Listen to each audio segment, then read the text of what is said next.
अस्सलाम वालेकुम। ये वीडियो वो पेशेंट जो बुगंदर के पेशेंट हैं यानी कि नासूर के मरीज़ हैं या वो लोग जो बवासीर के मरीज़ हैं वो इस वीडियो को लाजमी तौर पर देखिएगा। ये देखें मेरी बैक साइड पर जो आपको दरख्त नज़र आ रहा है इसे बकाइन कहते हैं, ठीक है जी। बकाइन के आपने वो फल लेने हैं जो इन दिनों के अंदर सूख चुके हुए हैं, इनके ऊपर ये लटक रहे हैं। ये देखें ये लटक रहे हैं, ये फूल, ये वाले जो है फल इनका जो है सूख चुका हुआ है।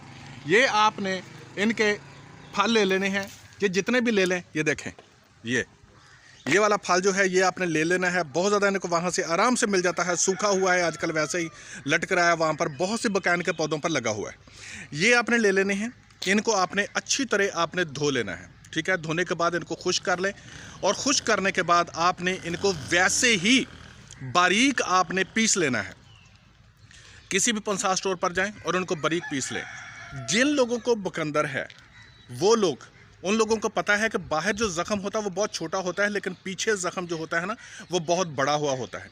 लेकिन अगर किसी का ज़ख़म खुला हुआ हो तो उसके लिए मैं बता रहा हूँ, वो आपने ये करना है कि गोश्त का एक टुकड़ा लेना है, बड़े गोश्त का टुकड़ा, और वो टुकड़ा लेना है जिसके अंदर ना सुराख से होते हैं, यानी कि वो सोप सा कहते हैं, वो दांतों के अंदर फंस जाता है, ऐसा गोश्त आपने लेना है।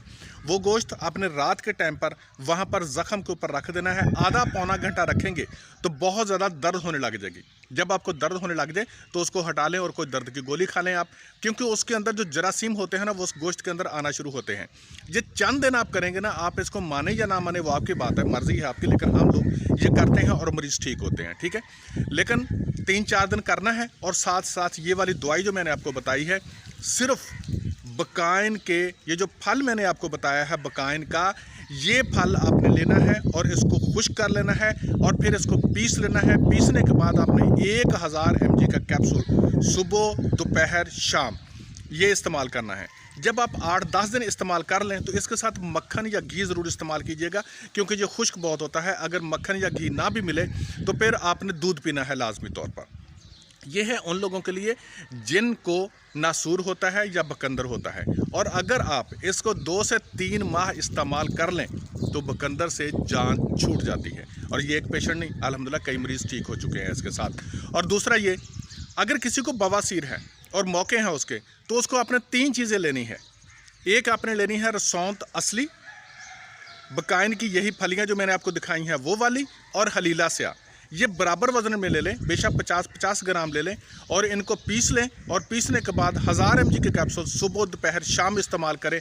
इंशाअल्लाह ताला जी कुछ देर इस्तेमाल करने के बाद ये आपके ख़त्म हो जाएंगे और ये मौके भी आहिस्ता आहिस्ता ख़त्म हो जाते हैं। लेकिन बादी वाली चीज़ों से आपको परहेज़ करना पड़ता है, जैसे चावल हो गए या बैंगन हो गया या करेले हो गए और बड़ा गोश्त हो गया, इनसे परहेज़ करेंगे तो इंशाअल्लाह ताला जी बकंदर भी ख़त्म हो जाता है और ये जो बवासीर है वो भी ख़त्म हो जाती है। लेकिन अब क्या करें, देसी अद्वियात के कोई साइड इफ़ेक्ट नहीं होते, उनको इस्तेमाल कर सकते हैं आप।